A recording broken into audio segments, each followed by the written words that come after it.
বন্ধুরা, এখানে অসহায় দুই ভাড়াটিয়াকে বাড়িয়ালি জোর করে গাড় ধাক্কা দিয়ে বাড়ি থেকে বের করে দিতেছে। তোদেরকে আমি আর কোনো সময় দিব না, তোরা এই অবস্থায় এখনই বাড়ি থেকে চলে যাবি। আর তোরা যদি ইচ্ছা করে না যাও তাহলে আমি ঘাড় ধাক্কা দিয়ে বের করে দিতে বাধ্য হব।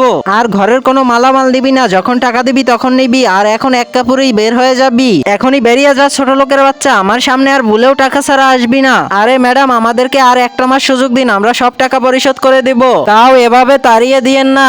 না, আর কোনো সুযোগ হবে না। ম্যাডাম, আপনার পায়ে পড়ি, তাও আমাদের এভাবে তাড়িয়ে দিয়েন না। উফ, একবার বললাম তোদের নোংরা হাত দিয়ে আমার পাও ধরবি না, তাও আবার আমার পাও ধরিস কেন? এক্ষুনি বেরিয়ে যা তোরা।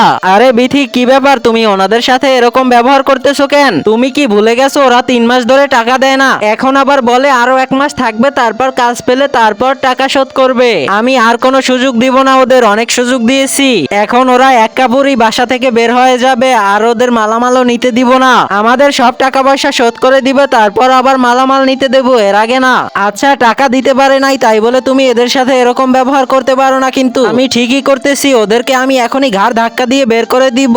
বন্ধুরা, কি হলো এই অসহায় ভাড়াটিয়া দুজনের সাথে তা দেখতে ভিডিওতে লাইক করে চ্যানেলটা সাবস্ক্রাইব করে রাখো।